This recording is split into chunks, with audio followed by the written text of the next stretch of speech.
तो आज हम जिस मौजू पर बात कर रहे हैं वो सियासत से कहीं ऊपर है। ये इंसानियत की बात है।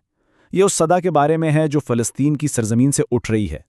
लेकिन ये सिर्फ एक मुल्क की पुकार नहीं है। ये हर उस शख्स के ज़मीर के लिए है जो सुन सकता है। चलें शुरू करते हैं एक अदद से 10,000। 1 मिनट के लिए इस अदद पर रुक जाएं।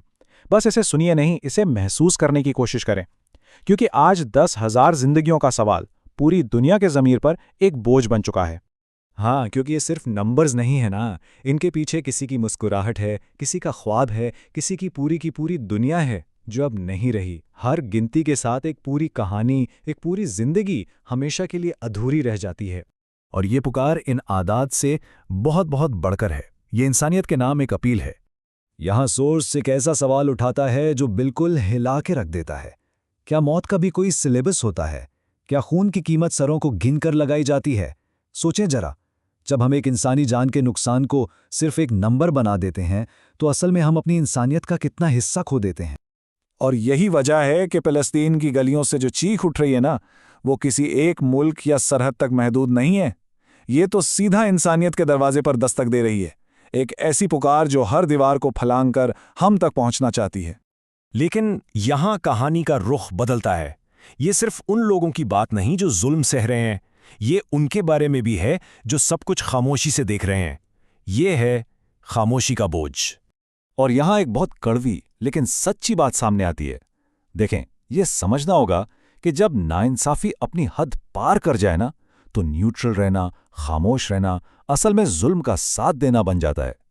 खामोशी बस चुप रहना नहीं है, ये एक इंतखाब है, जालिम के पलरे में अपना वजन डालने का इंतखाब। और इस इंतखाब का नतीजा वो तारीख लिखेगी। और क्या लिखेगी? सोचें जरा, अगर आज हम सब चुप रह गए तो कल की तारीख यही कहेगी कि जब इंसानियत को फांसी दी जा रही थी तो पूरी दुनिया आंखों पर पट्टी बांधकर तमाशा देख रही थी। तो फिर सवाल ये है कि ये पुकार किससे है? ये आवाज़ सीधा हम सब के ज़मीर से मुखातिब है। दुनिया के हर जज से, हर लीडर से और हर उस इंसान से जिसका ज़मीर अभी जिंदा है।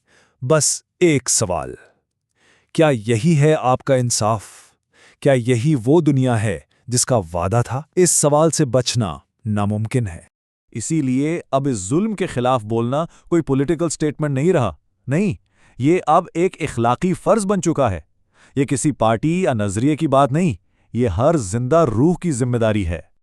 और इस फर्ज का मुतालबा बिल्कुल वाज़ेह है, दो टुक है। इस जुल्म को रोकना होगा, इस कत्ले-आम को ख़त्म करना होगा, फौरन।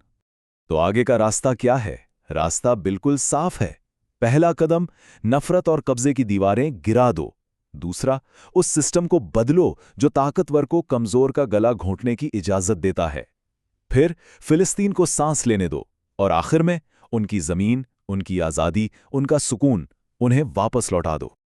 और अब हम आते हैं आखिरी बात पर, इंसाफ के लिए आखिरी पुकार। हमें करना क्या है? सिर्फ एक काम, आवाज़ उठाएं। इससे पहले कि ये खामोशी हम सबको निगल जाए। क्योंकि एक बात हमेशा याद रखें, जब इंसाफ मर जाता है ना, तो दुनिया जीत कर भी असल में हार जाती है।